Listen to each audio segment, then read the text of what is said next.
My name is Diane Foster. I was 36 years old when my father stood in front of nearly 200 guests, lifted his champagne glass, and publicly announced that I had always been the disappointment of our family. Everyone laughed, even my mother, especially my sister.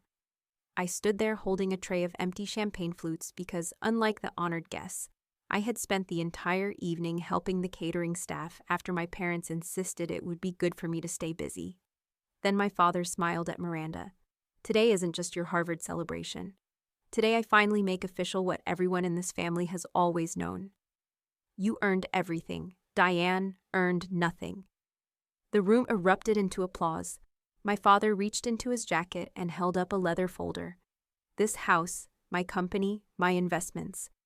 Everything I built will belong to Miranda one day. She deserves it, unlike someone else. He looked directly at me. You cannot build a future with someone who has never been the brightest person in the room. For 20 years they called me the dumb one. Not behind my back. Right to my face. Whenever I forgot something. Whenever Miranda earned another degree. Whenever I chose people over prestige. My mother loved saying the same sentence. Some children inherit intelligence. Others inherit good intentions. Sadly, good intentions don't pay the bills. I believed them, for far too long. I smiled politely that night, congratulated my sister, cleared another table, pretended those words no longer hurt. Then someone slowly began clapping, not with excitement, with purpose. Every head turned. My grandmother Eleanor stood at the back of the ballroom. She looked at my parents, then at Miranda. Finally, she looked at me. I've listened to this nonsense for 20 years. Her voice was calm, almost gentle. Then she held up a sealed envelope. If Diane is truly the worthless daughter you've always claimed she is, I suppose none of you will mind if I give this to her instead. No one knew what was inside. Neither did I, but within 24 hours, that single envelope would destroy every promise my parents had made, every assumption they had lived by, and reveal that the woman they had mocked as the dumb one had unknowingly become the owner of something worth more than $47 million. Before I tell you what happened next, if you're enjoying this story so far, please take a second to like this video, subscribe, and turn on notifications. It truly helps this channel reach more people who love emotional family stories like these. And tell me in the comments, what would you have done in her place? I'm curious to read your thoughts. My grandmother placed the envelope in my hands. Then she quietly said 7 words that made my father turn completely pale. Open it after we leave this room. My father laughed, a short, confident laugh. Mom shook her head. Honestly, Eleanor, you always did enjoy dramatic entrances. Grandma ignored her. She looked only at me. Put it in your purse. Don't let anyone else touch it. I did exactly that. My father stepped toward us. What's inside? Grandma smiled. If it's not yours, you don't need to know. Miranda folded her arms. Grandma, you're embarrassing everyone. No, Grandma answered quietly. Your parents managed that all by themselves. The room fell silent. For the first time in my life, someone had challenged my parents in public. No one moved. No one dared interrupt. Grandma picked up her coat. Diane, would you drive me home? I didn't hesitate. Of course. My mother sighed loudly. You can't leave now. There are guests. Grandma turned toward her daughter, Sheila. For 20 years you treated your younger daughter like unpaid staff, while celebrating the older one as if she could do no wrong. I think your guests have already seen enough. No one spoke after that. The drive to Grandma's house was quiet. Neither of us mentioned the envelope. She simply watched the passing streetlights. When we reached her front porch, she finally broke the silence. Make us some tea, then open it. My hands were trembling. The envelope felt heavier than paper should. Inside was another sealed envelope, a small brass key, and a folded letter written in Grandpa's unmistakable handwriting. He had been gone for nearly 12 years. Seeing his handwriting almost made me cry. Grandma nodded, read it.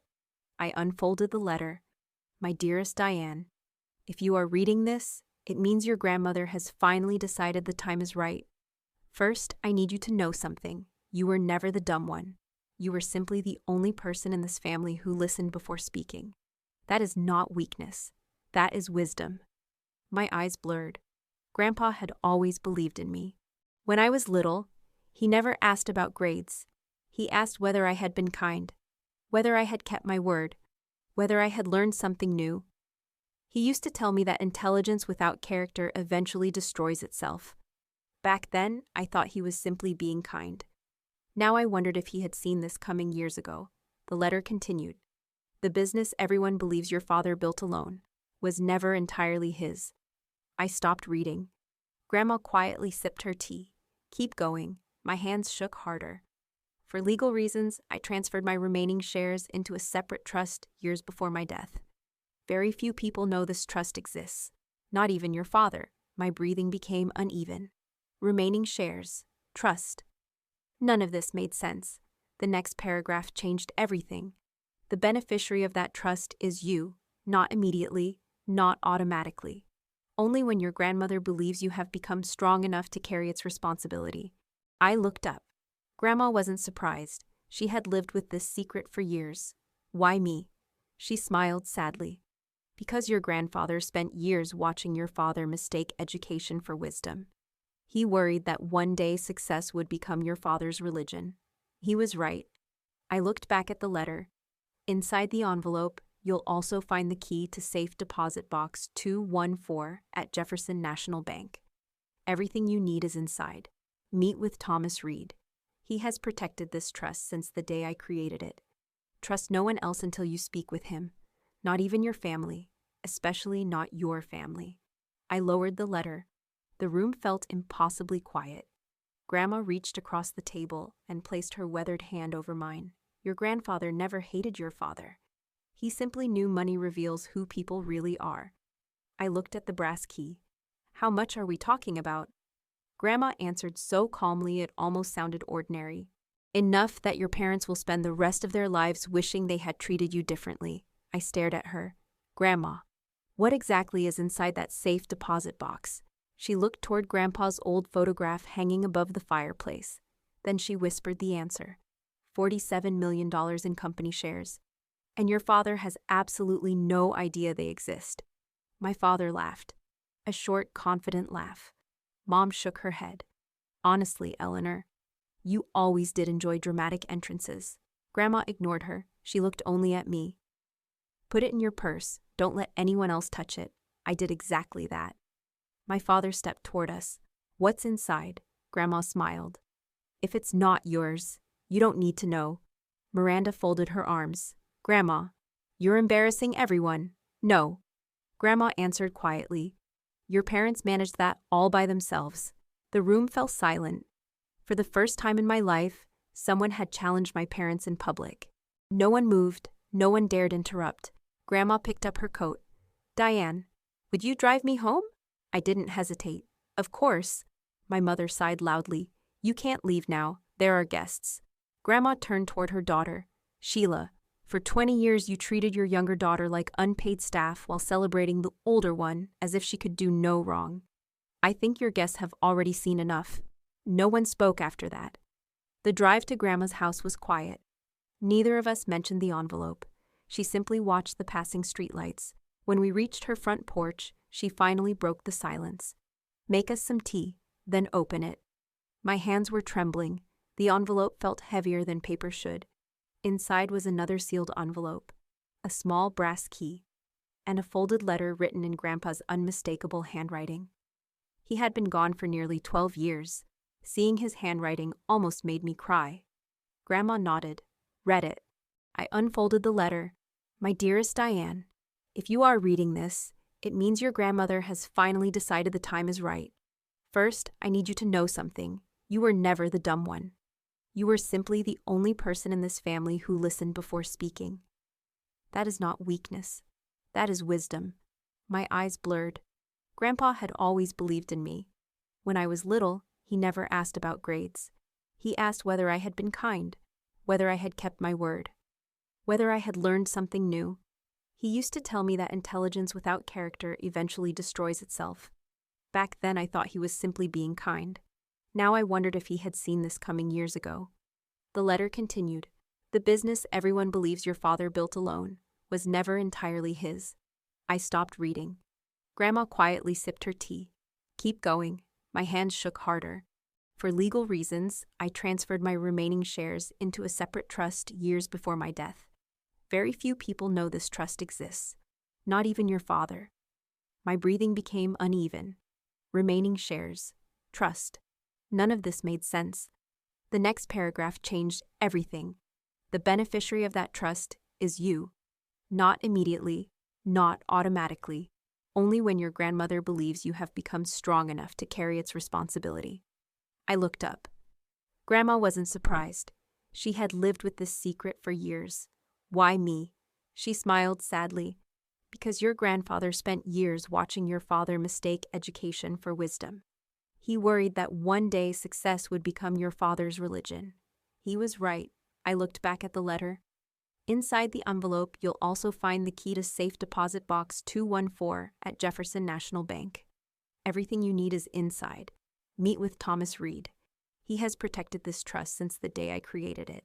Trust no one else until you speak with him, not even your family, especially not your family. I lowered the letter. The room felt impossibly quiet. Grandma reached across the table and placed her weathered hand over mine. Your grandfather never hated your father. He simply knew money reveals who people really are. I looked at the brass key. How much are we talking about? Grandma answered so calmly it almost sounded ordinary. Enough that your parents will spend the rest of their lives wishing they had treated you differently. I stared at her. Grandma, what exactly is inside that safe deposit box? She looked toward Grandpa's old photograph hanging above the fireplace. Then she whispered the answer. $47 million in company shares. And your father has absolutely no idea they exist. The next morning, I arrived at Jefferson National Bank 15 minutes early. I barely slept. Grandpa's letter never left my hands. Neither did the small brass key. The bank occupied one of the oldest buildings downtown. Dark marble floors, heavy oak doors, the kind of place that still believed trust mattered more than technology. Grandma was already waiting. She smiled when she saw me. You came alone. Of course. Good. Because today's conversation belongs only to you. At exactly 9 o'clock, a tall man in his late 60s walked toward us. Gray suit, perfect posture, kind eyes. Mrs. Foster, Miss Foster. I'm Thomas Reed. I've been looking forward to meeting you for a very long time. He shook my hand. Not like a lawyer greeting a client, more like an old family friend. He led us into a private conference room. No windows, no distractions. Only a polished walnut table and several thick folders already waiting. Thomas sat down. Before we opened the safe deposit box, there are a few things your grandfather wanted me to explain. He slid an old leather binder toward me. Your grandfather founded Foster Technologies with 3 partners in 1982. Your father eventually became CEO. That part you've always known. I nodded. Thomas opened the binder. What you didn't know was that your grandfather never sold his controlling shares. He reorganized them, legally, quietly, into the Eleanor Foster Family Trust. Grandma looked at me. He named it after me because no one would suspect it. Thomas smiled. Exactly. Everyone assumed the trust contained retirement assets. In reality, it contained the voting block that controlled the company. I stared at him. Dad owns the company. Thomas gently shook his head. Your father manages the company. Those are 2 very different things. My heart started racing. How much does Dad actually own? Approximately 26%. Miranda has none. Your mother has none. You currently control 38% through the trust. I blinked, then blinked again. 38%. That makes me the largest shareholder. Thomas finished the sentence for me. Yes. The room became completely silent. For 20 years. Dad had introduced himself as the man who owned Foster Technologies. He didn't. He never had. Thomas unlocked the leather binder. Inside were original stock certificates. Some dated more than 40 years earlier. Every signature matched Grandpa's handwriting. Every transfer had been notarized. Every legal requirement completed. There was nothing questionable, nothing hidden, only something carefully protected. Grandma reached for my hand. Your grandfather didn't build this trust to punish your father. He built it to protect the company from becoming someone's trophy. Thomas nodded. He left something else. A sealed letter addressed only to you. He retrieved another envelope from the safe deposit box. Across the front, Grandpa had written, "For Diane only. Read after the shares become yours." My fingers trembled. I opened it carefully. "If you're reading this, then your father finally chose pride over family. I'm sorry. I wish I had been wrong." The next paragraph made my chest tighten. "You may believe I left you $47 million. I didn't. I left you responsibility. Money disappears. Character remains. Never use these shares to humiliate your family. Use them only to protect what should never have belonged to one person's ego." I swallowed hard. Grandpa still wasn't teaching me about business. He was teaching me about people. Thomas cleared his throat. "There is one more matter." He placed another folder on the table. "Your grandfather instructed me to schedule the annual shareholders meeting immediately after this trust transferred to you." I frowned. "Why today?" "Because your father called one yesterday evening. Apparently he intends to announce a restructuring of Foster Technologies, including appointing Miranda as the next CEO." I looked at Grandma. She wasn't surprised. Neither was Thomas. He continued, "Unfortunately for your father, he believes he already has shareholder approval. He does not." I slowly opened the folder. Inside was the meeting agenda. At the bottom, one line had been added overnight. Item 7. Recognition of new controlling shareholder. I looked at Thomas. "Does Dad know that's there?"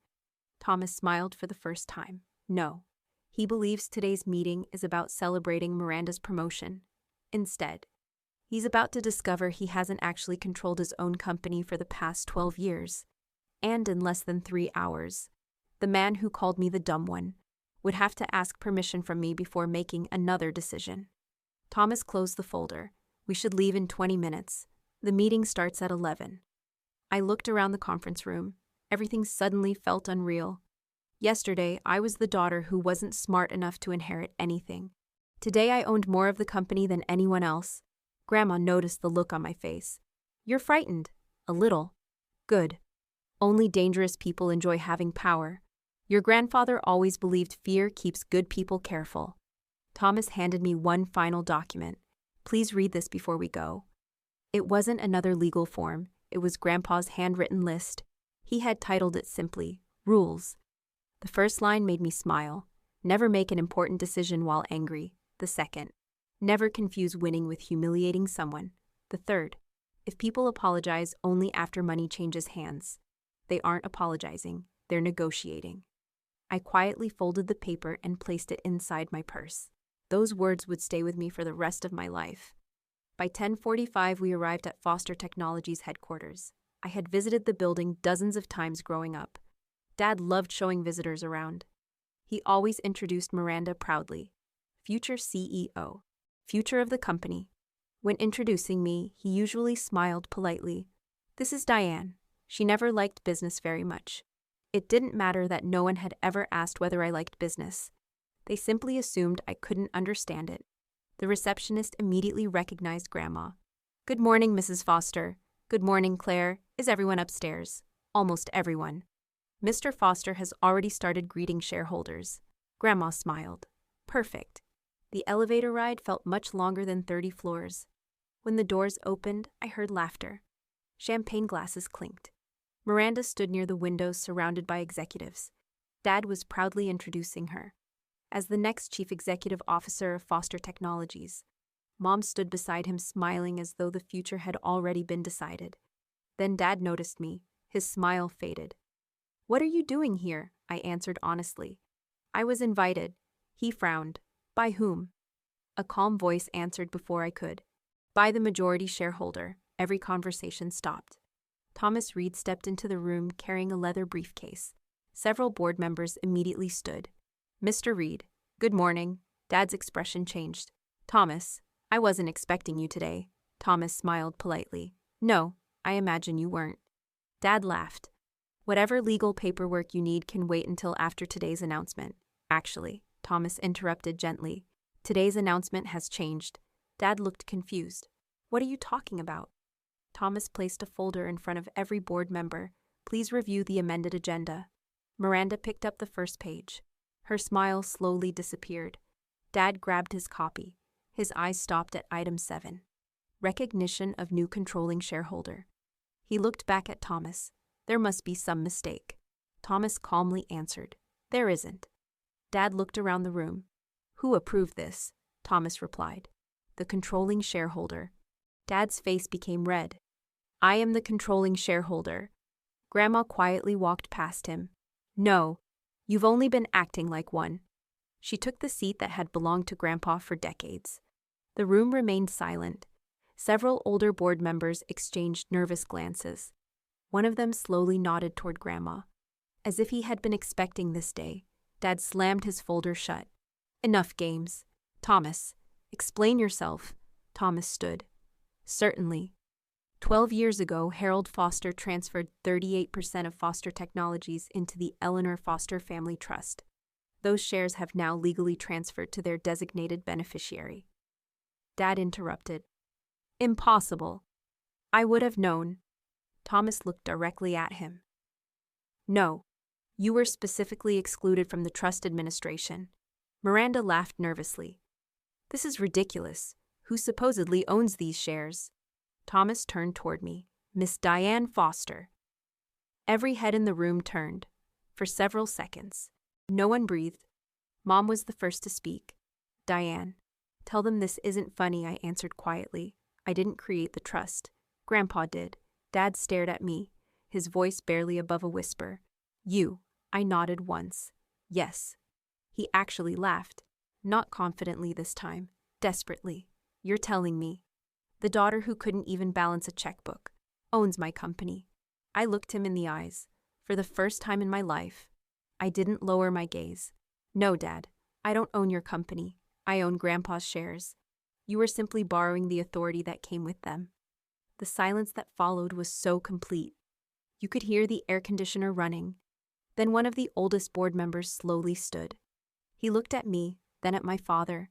Finally, he said the words that shattered 20 years of family mythology. Harold always told us one day the right Foster would take this seat. I suppose today we finally know which one he meant. Harold Benson had served on the board longer than my father. He wasn't a loud man. He rarely interrupted anyone. When he spoke, people listened. Dad stared at him. Harold. You knew, Harold answered honestly. I knew your father created a trust. I never knew who the beneficiary would be. Not until this morning. Dad looked around the room. Someone say something. This is absurd. No one did. Several board members quietly turned the pages Thomas had distributed. Every signature, every transfer, every certificate. Perfectly documented. Perfectly legal. Thomas finally spoke. The trust has been reviewed by independent counsel. There are no legal defects. The transfer became effective at 9 o'clock this morning. Miranda suddenly stood. This can't happen. I've spent my entire life preparing to run this company. Grandma looked at her gently. No. You spent your entire life preparing to inherit it. Those are different things. Miranda opened her mouth, then closed it again. She had no answer. Dad wasn't finished. He pointed directly at me. She knows nothing about business. One of the board members quietly replied, Neither did you on your first day. You learned. Another director nodded. So did we. Dad looked stunned. For years these same people had supported every decision he made. Today, they weren't defending him. Thomas adjusted his glasses. Mr. Foster, there is another matter. He placed a final envelope on the table. Your father instructed me to deliver this only after ownership transferred. Dad frowned. Another letter, Thomas nodded. From Harold Foster, addressed to the board of directors. Harold Benson slowly unfolded it. May I? Thomas nodded. Please.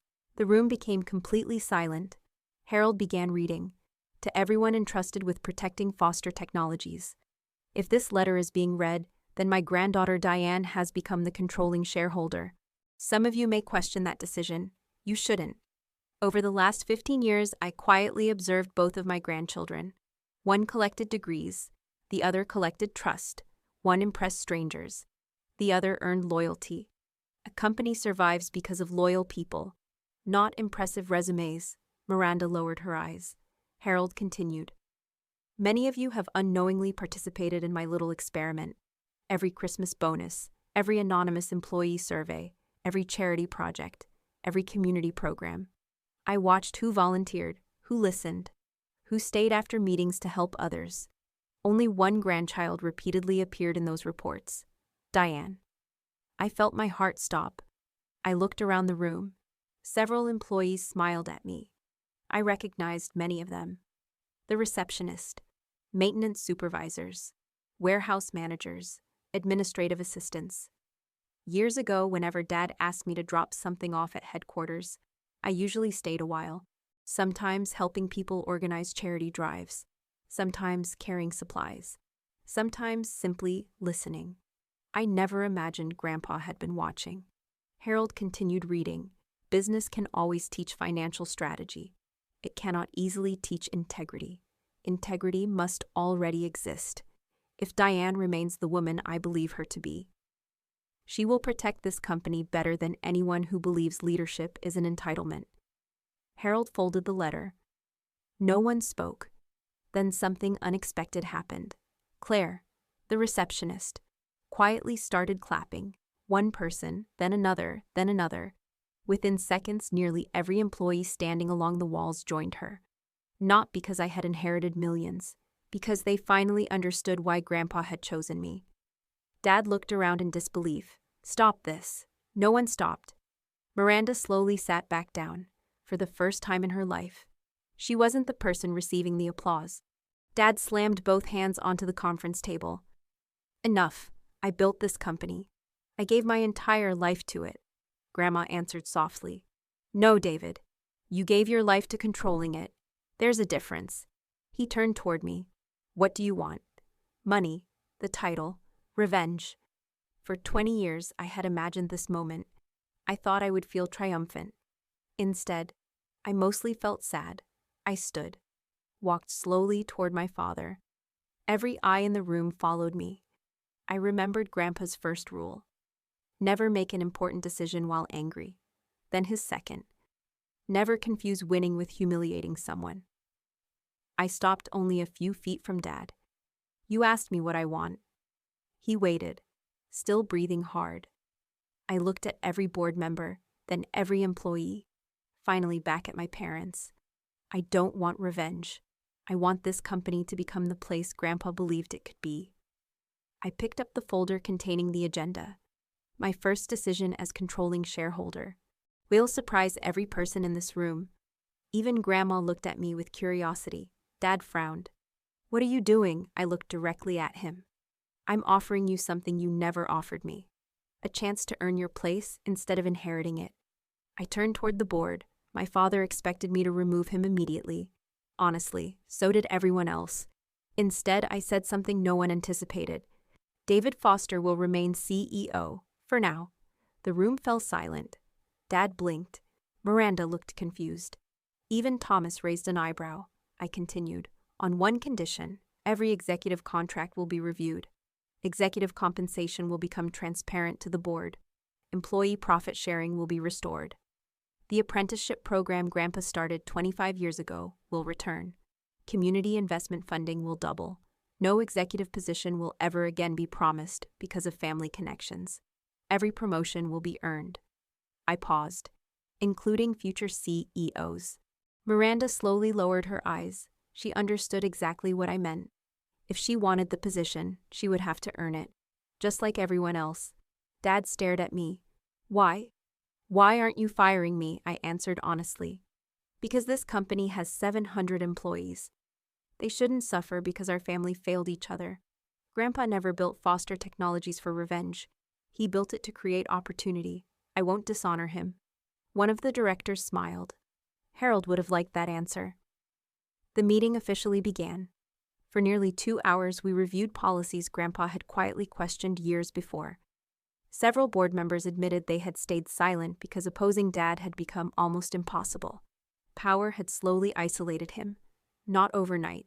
Year by year, decision by decision. No one challenged him anymore. Not because he was always right, because disagreement had become expensive.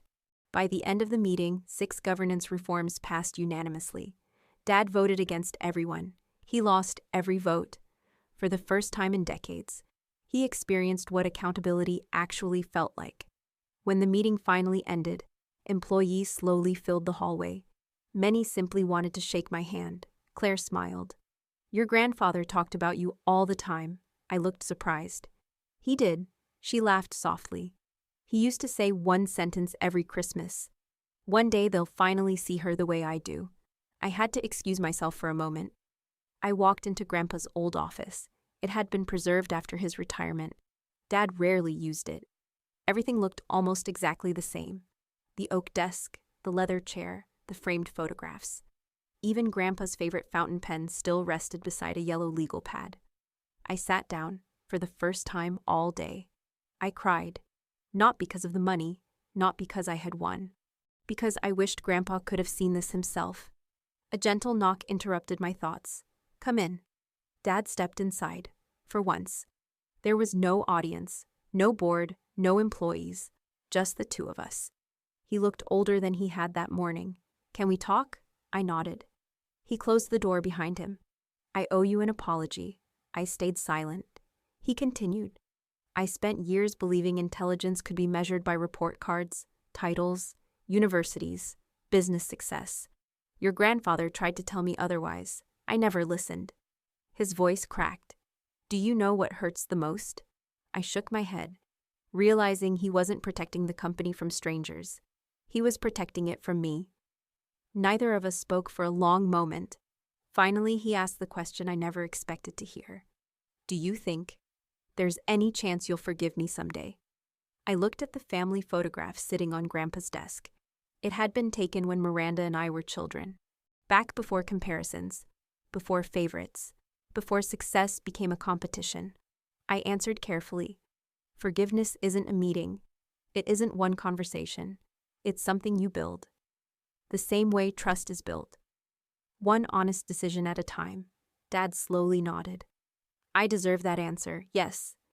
You do. He walked toward the door, then stopped. Without turning around, he quietly said something I had waited 20 years to hear. I was wrong about you. You were never the dumb one. I was too proud to see the smartest person in this family wasn't the one with the most degrees. It was the one with the strongest character. After he left, I looked out the office window. Employees were walking across the courtyard below, laughing, talking, planning tomorrow's work. The company was still standing. My family wasn't completely healed. But for the first time, both finally had a chance. 3 months later, Foster Technologies announced record employee satisfaction. The apprenticeship program had doubled in size. Scholarships for first-generation college students returned. Profit sharing increased for every employee. Miranda accepted a management position, not because she inherited it, because she earned it. She and I weren't suddenly best friends. Healing doesn't happen that way. But we started having coffee once a month. No arguments, no comparisons. Just two sisters slowly learning how to become family again. My mother took much longer. She apologized. More than once. I accepted her apology. Trust took longer. Some wounds always do. Grandma often visited headquarters. She never entered the executive floor. Instead, she spent her afternoons chatting with receptionists, warehouse workers, interns, exactly as Grandpa used to. One afternoon, she smiled at me. Your grandfather would be proud. I shook my head. I hope he'd simply think I listened. She laughed. That was always enough for him. When people ask how it felt to inherit $47 million, they're asking the wrong question. The greatest gift my grandfather left me wasn't wealth. It was proof that kindness isn't weakness, that character matters, that dignity outlasts pride, and that the people who underestimate you often reveal far more about themselves than they ever do about you. Thank you for staying with me until the end of my story. If it touched your heart, please subscribe because I share a brand new family story here every single day. And if you're not ready to leave yet, open the next story on your screen. I have a feeling it will stay with you just as long.